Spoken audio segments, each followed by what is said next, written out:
Shubor nakaslem jong unong san Hima. Namar kadon ke jingkin tho about Chen uyo tiket MDC na Jaïaw constituency.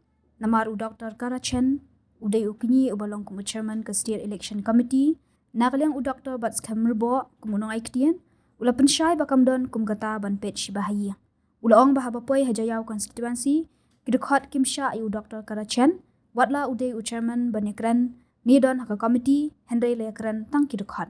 U Dr. Bats Kam ula pentikna Bau Chen uday uprasa jong Dr.Kara H. Chen ubabat kumu chairman ke state election committee ke VVP. Lami ro kan usba. Kanor Shong ka pediam ni ka. Ki tu kam kilayo kilap ha seperti piro. Kilap ha? Kilap ha jing tip bagi la pediam.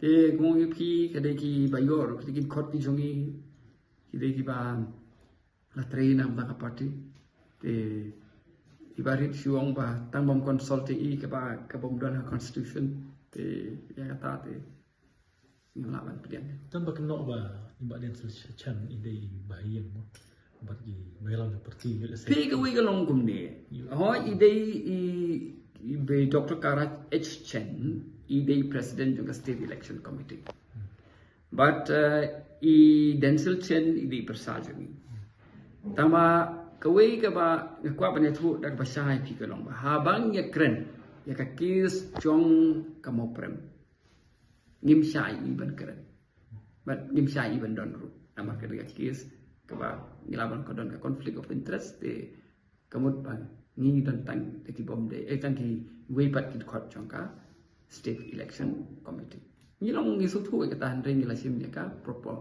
precaution Aku akan Shong deh kan nak lagi kan nak ki kerteng kita ki terus ke PPP.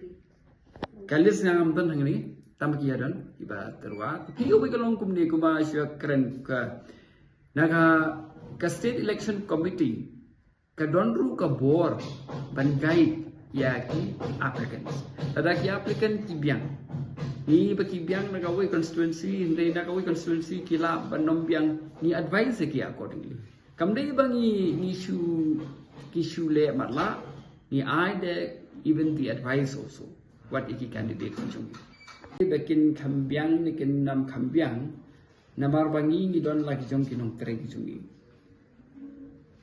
te kinong tre ki jongi ki tip bahaya ka party kitip ka party te ni consult siki te kamut pede batang ba don utang patang MLA ula bandan kajitip te kuma syukran ni piang ni kalong ba hapor election ru umri tang MLA dan tang MDC u batre sitom ka party hi barokaway nato ki primary member ki active member ki tresitom ki pegmit peyong ki yale ban job ya ki MLA candidate jongi ki MDC candidate jongi par ke job ka party te kumba nyape kuga MP election kadi ka collective efforts nadu president hadu kitu ki the court ka party but the thing what ki bomri the court lu ki tristom na ka banta ka job ka party te benong ba tang MLA tang MDC kan kamte ba ya tangam tharai bagan nong ka badai